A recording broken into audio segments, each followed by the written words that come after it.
सिलाई और रफू का काम कर गुजर बसर करने वाली माँ ने हर्ष को बड़े जतन से पाल पोस कर बड़ा किया, पढ़ाया लिखाया, शादी की। लेकिन शादी के बाद जब माँ से किए वादे को पूरा करने की बारी आई तो हर्ष ने क्या किया। बाइक साउथ सिटी मॉल के सामने आकर रुकी तो एक पल के लिए दोनों के बदन में रोमांच से गुदगुदी हुई। मॉल का सम्मोहित कर देने वाला विराट प्रवेशद्वार दोनों ओर जटायु के विशाल डैनों की मानिंद दूर तक फैली चारदीवारी पर फ्रेस्को शैली के भित्ति चित्र, अंतर्राष्ट्रीय राष्ट्रीय उत्पादों की नुमाइश करते बड़े बड़े आदमकदम होर्डिंग्स और विंडो शोकेस, सब कुछ इतना अचरजकारी कि देखकर आंखें बरबस फटी की फटी रह जाएं। भीतर बड़ा सा वृत्ताकार आंगन के चारों ओर भव्यता की सारी सीमाओं को लांघते बड़े बड़े शोरूम, बीच में थोड़ी थोड़ी दूरी पर आगतों को मासूमियत के संग अपनी हथेलियों पर लेकर ऊपर की मनचाही मंजिलों तक ले जाने के लिए तत्पर एक्सलेटर। कैसा लग रहा है जैन? नाम तो संजना था पर हर्ष उसे प्यार से जैन पुकारता। शादी के पहले संजना मायके में संजू थी, शादी के बाद हर्ष उसे बाहों में भरते हुए ठुनका था। संजू कैसा देहाती शब्द लगता है। ग्लोबलाइजेशन के इस दौर में सब कुछ ग्लोबल होना चाहिए। नाम भी, इसीलिए आज से मैं तुम्हें जैन कहूँगा। माय जैन फोंडा। अद्भुत। संजना के होठों की लिपस्टिक में गर्वीली ठुनक घुल गई, चेहरा ओस में नहाए गुलाब सा खिल गया। लगता है पेरिस का मिनी संस्करण ही उतर आया हो यहाँ। एक बात जान लो, यहाँ हर चीज़ की कीमत बाहर के स्टोरों की तुलना में दोगुनी मिलेगी। हर्ष चहका। संजना खिलखिलाकर हंस पड़ी। तो लगा जैसे छोटी छोटी घंटियां खनखना उठी हों। होठों की फांक के भीतर करीने से जड़े मोतियों से दांत चमक उठे। वह शरारत से आंखें नचाती बोली, कुछ हद तक बेशक सही है तुम्हारी बात, पर जनाब इस तरह के मॉल में खरीदारी का रोमांच ही कुछ और है। इस रोमांच को हासिल करने के लिए थोड़ा त्याग भी करना पड़ जाए तो सौदा बुरा नहीं। लगता है इस क्रेडिट कार्ड का कचूमर निकाल देने का इरादा है आज। हर्ष ने जेब से आयताकार क्रेडिट कार्ड निकालकर संजना के आगे लहराते हुए कहा। संजना फिर से खिलखिला पड़ी। इस बार उसकी हंसी में रात रानी सी महक घुली थी। हंसने से देह में थिरकन हुई तो बालों की एक लट, महीन लट आंखों के पास से होती हुई होंठों तक चली आई। तुम औरतों में बचत की आदत तो बिल्कुल नहीं होती।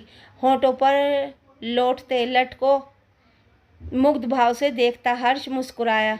ने ऐसा नहीं कह सकते तुम। उचित जगह पर भरपूर किफ़ायत और बचत भी किया करती हैं हम औरतें। विश्वास करो तुम्हारे इस क्रेडिट कार्ड पर जो भी खरोंचें लगेंगी आज, उन पर जल्द ही बचत की पॉलिश भी लगा दूंगी। ठीक, पर अभी स्टेटस सिंबल। दोनों एक्सीलेटर की ओर बढ़ गए। जानते हो हर्ष, हमारे पड़ोस के 402 नंबर वाले गुप्ता जी तुमसे जूनियर हैं ने। उनकी मिसेज इसी मॉल से खरीदारी कर गई है कल। संजना हाथ नचा नचा कर बता रही थी। आज मैं खबर लूँगी उनकी। नारी सुलभ डाह। हर्ष ने चुटकी ली। नहीं, केवल स्टेटस सिंबल। दोनों की आंखों में दुबके शरारत के नन्हे चूजे पंचम स्वर में चींची कर रहे थे। पहली मंजिल मॉल का सबसे मशहूर शोरूम अप्सरा। दोनों शोरूम के भीतर चले आए। अंदर का माहौल तेज रोशनी से जगमगा रहा था। चारों ओर बड़ी बड़ी शेल्फें, वस्त्र ही वस्त्र, राष्ट्रीय अंतर्राष्ट्रीय ब्रांड, फैशन व डिज़ाइनों के नवीनतम संग्रह, जीवंत से दिखने वाले पुतले खड़े थे तरह तरह के डिज़ाइनर कपड़ों को प्रदर्शित करते हुए। शोरूम का विनम्र व कुशल सेल्समैन उन्हें खास काउंटर पर ले आया। साड़ियाँ, jeans top, pant shirt, undergarments, रंगों के अद्भुत शेड्स, एक से बढ़कर एक कसीदाकारी की नवीनतम बानगी। मनपसंद को चुन लेने की प्रक्रिया 3 घंटे तक चली। आखिरकार चुने हुए वस्त्र ढेर से अलग हुए और आकर्षक भड़कीले पैकेटों में बंद होकर आ गए। पेमेंट काउंटर पर बिल पेश हुआ। 18,500 रुपये का। क्रेडिट कार्ड पर कुछ खरोंचें लगी और भुगतान हो गया। संजना के चेहरे पर संतुष्टि के भाव झलक रहे थे। पैकेटों को चमगादड़ की तरह हाथों में झुलाए कैप्सूल लिफ्ट से नीचे उतरे ही थे कि संजना के पांव थम गए। दिवाली के इस मौके पर जीन्स टॉप का एक सेट बुलबुल के लिए भी तो ले लिया जाए तो कैसा रहेगा हर्ष? जीजू की ओर से गिफ्ट पाकर तो वह नटखट बोरा ही जाएगी। अरे वंडरफुल आइडिया यार। बुलबुल के जिक्र मात्र से ही हर्ष रोमांच से भर गया। बुलबुल संजना की इकलौती बहन थी। शौक व चंचल, रूप और लावण्य में संजना से 2 कदम आगे। 12वीं कक्षा में कॉमर्स की छात्रा। शादी की गहमा गहमी में तो परिचय बस औपचारिक ही रहा था, पर सप्ताह भर बाद पीठ फेरी पर संजना को लिवाने हर्ष गया तो संकोचों की बुलाई दीवार को ढहते देर नहीं लगी। 3 दिनों का प्रवास था। एक दिन मैथान डैम की सैर का प्रोग्राम बना।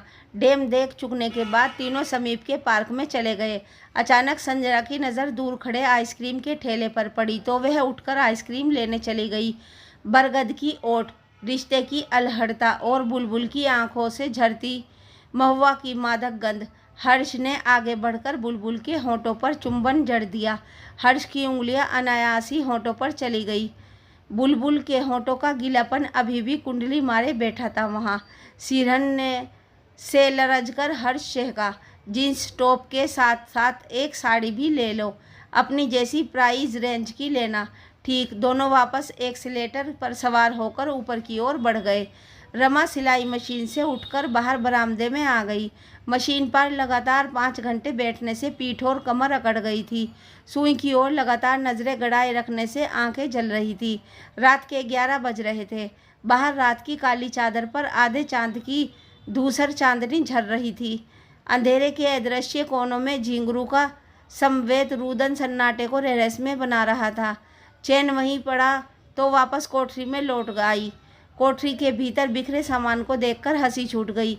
मरम्मत की हुई पुरानी सिलाई मशीन, पास ही कपड़ों के ढेर जो महाजनों के यहाँ से रफू के लिए आए थे, मरम्मत की हुई पुरानी खड़खड़ करती टेबल, बर्तन भांडे, दीवार, छत, कपड़े लत्ते, खाट खटोले, सब के सब जैसे रफू में हो मरम्मत किए हुए। रमा ब्याह कर पहली बार आई थी यहाँ तो उम्र 16 साल थी। रमेशर एक एल्युमिनियम कारखाने में लेबर था। जिंदगी की गाड़ी साल भर ठीक ठाक चली। उसके बाद श्रमिक संगठनों व प्रबंधक के आपसी मल्लयुद्ध के लहूलुहान होकर एशिया का यह सबसे बड़ा संयंत्र भीष्म पितामह की तरह शरशैया पर ऐसा पड़ा कि फिर उठ नहीं सका। हजारों श्रमिक बेकारी की आंधी सुरंग में धकेल दिए गए।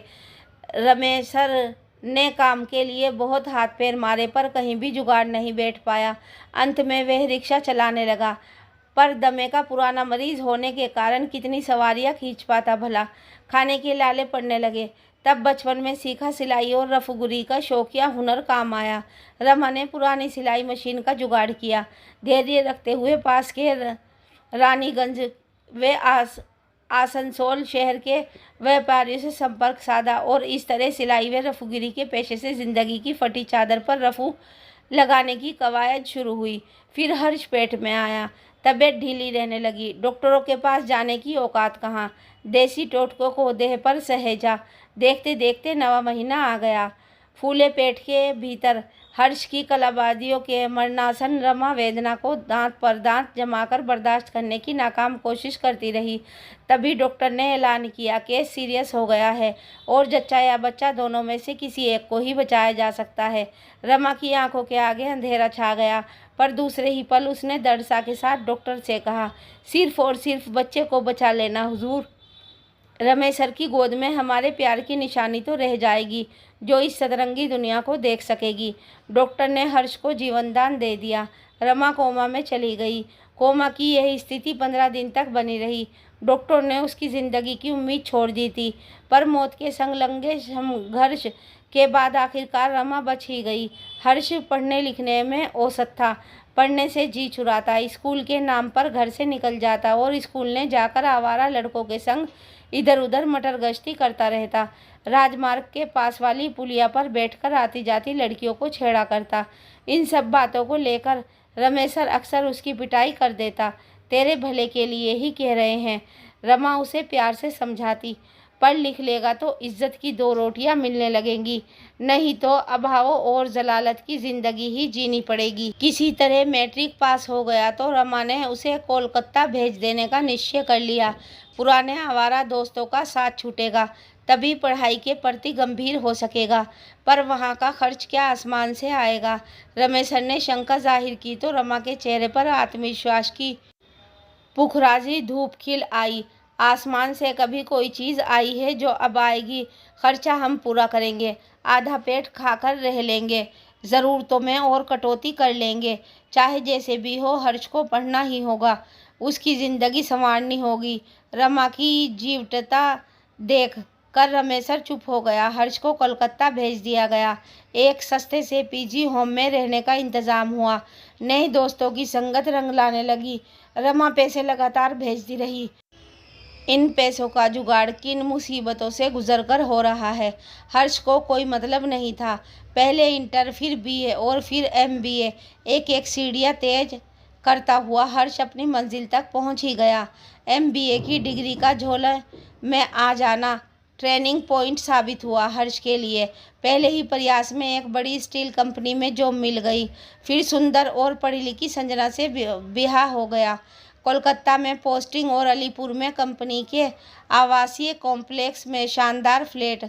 अरसे में दाने दाने को मोहताज किसी वंचित को जैसे अथाह संपदा के ढेर पर ही बिठा दिया गया हो।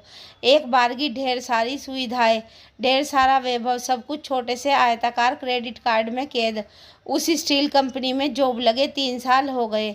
जॉब लगते ही हर्ष ने कहा था, नई जगह है मम्मी, सेट होने में हमें वक्त लगेगा, सेट होते ही तुम्हें यहाँ अपने पास बुला लेंगे, इस जगह को हमेशा के लिए अलविदा कह देंगे। सुनकर अच्छा लगा। रफूगिरी का काम करते करते तन और मन पर इतने सारे रफू चस्पा हो गए कि घिन आने लगी है इनसे। अब वह भी सामान्य जिंदगी जीना चाहती है। जिस दिन भी हर्ष कहेगा, चल देगी, यहाँ कौन सी संपत्ति पड़ी है, सारी गृहस्थी एक छोटी सी कोठरी में ही समा जाएगी। लेकिन 3 साल गुजर गए। इसी बीच हर्ष कई बार आया यहाँ। 2 दिनों के प्रवास से 1.5 दिन ससुराल में बीतते, फिर बिना कुछ कहे लौट जाता। मम्मी, इस बार तुम्हें भी साथ चलना है। इस एक पंक्ति को सुनने के लिए तड़प कर रह जाती रमा। तो क्या उसे अपने साथ ले चलने के लिए हर्ष के आगे हाथ जोड़ते हुए गिड़गिड़ाते हुए विनती करनी होगी। माँ की तन्हाइयों और मुसीबतों का एहसास खुद नहीं होना चाहिए उसे।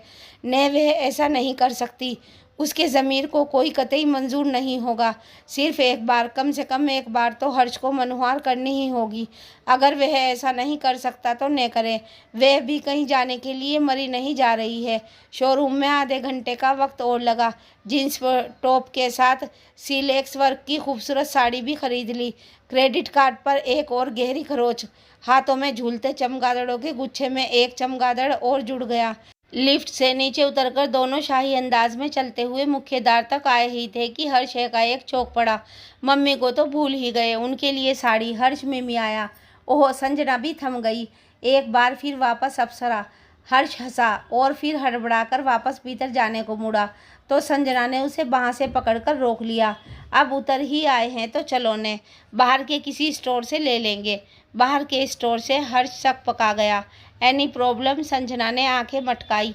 माँ ही तो है मैडम, मिशेल ओबामा जैसी बड़ी तोप तो नहीं कि साउथ मॉल की साड़ी ने हुई तो शान में गुस्ताखी हो जाएगी।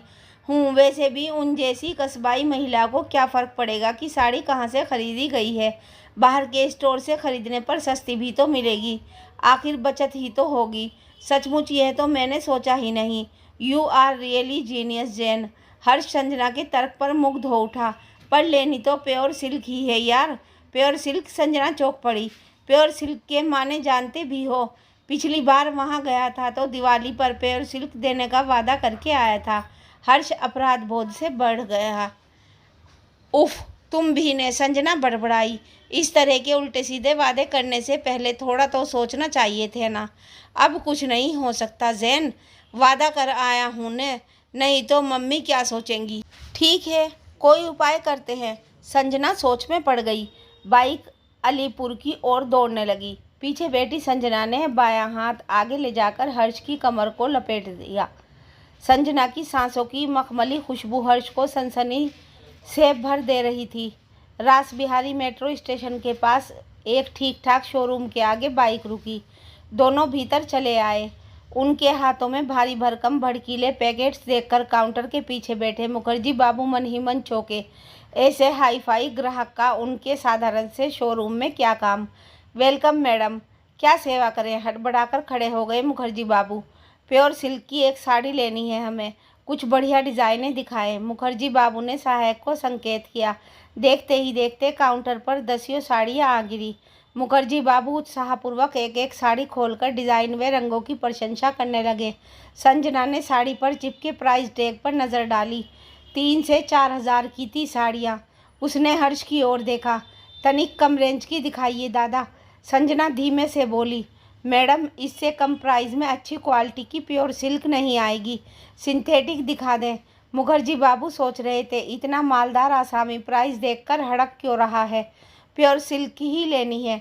संजना रुखाई से बोली, फिर तमतमाई आंखों से हर्ष की ओर देखा। दोनों अंग्रेजी में बातें करने लगे। तुम्हारी मम्मी का दिमाग सनक गया है, माना 40-45 की है अभी, पर हमारे समाज में विधवा स्त्री को ज़्यादा कीमती और फैशनेबल साड़ी पहनना वर्जित है। यह बात उन्हें सोचनी चाहिए। मुंह उठाया और प्योर सिल्क मांग लिया। प्योर सिल्क का दाम भी पता है, प्योर सिल्क पहनने का चाव चढ़ा है। आई एम सॉरी जैन, वायदा कर चुका हूँ ने, अब और कोई उपाय नहीं है। हर्ष ने भूल स्वीकारते हुए अफसोस जाहिर किया। उसे अच्छी तरह याद है, उस दिन दोस्त के संग घूम फिर कर घर लौटा तो रात के 10 बज रहे थे। मम्मी बिना खाए ना खाए उसका इंतज़ार कर रही थी। दोनों ने साथ भोजन किया।